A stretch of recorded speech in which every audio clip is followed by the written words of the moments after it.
another gross offense that could yield at least one intriguing product. That's Terry McLaurin. I know you've always been a big fan of this guy. And the team, they rumored to go after Amari Cooper, but ultimately they yield no one. They don't draft anybody other than Antonio Gibson, which is a much different position or player type of player. So he's one of the most popular McLaurin candidates for a year 2 leap. What do you think, Ian?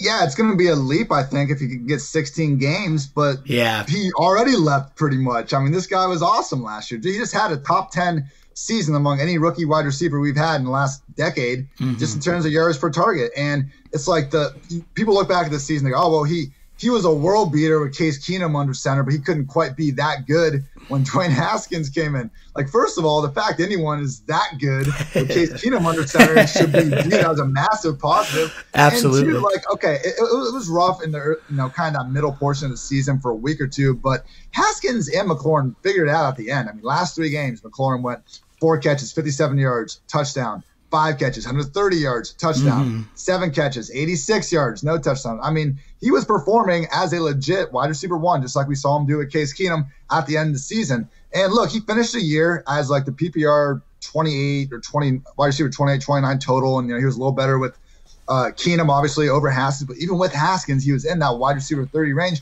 and that's where he's being drafted right now. I mean, there's plenty of reason to believe both Haskins and McLaurin take second-year leaps like plenty of players do. There's no competition for them, and they have each other. I mean, so many of these wide receivers, like, your T.Y. Hiltons of the world and guys like that, we're just making jumps based on kind of what we've seen from them over the last half decade, and like with a new QB, this could be great. Take the second-year baller that still has his same QB under center who he's been catching passes from for years now. Antonio Gibson might be the number 2 projected target guy in that offense, which is ridiculous, and it's more just a testament to how sparse it is. I like Steven Sims, but as you said, like Gibson, they don't have anyone else in this offense that's even a threat to McLaurin, and the fact he's going out off the board so late is incredible. I have him as my wide receiver 18, and again, if you're doing what you're doing in these drafts, which I think a lot of people are going to lean towards, and you're going running back heavy early, unless you can get like Devontae Adams stud or something, focus on someone like McLaurin in that round 5, round 6 range, and I think he's giving you your best chance there of getting a true wide receiver 1.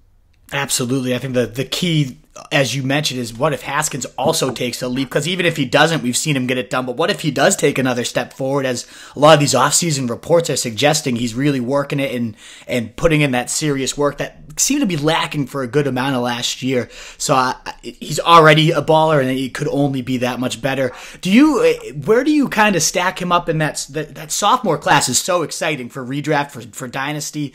Where does he kind of stack up for you among the DKs and them all, the AJ Browns, the Debos? Like, it's such a ridiculous class. Is he towards the top, or is he behind some of those other talents for you?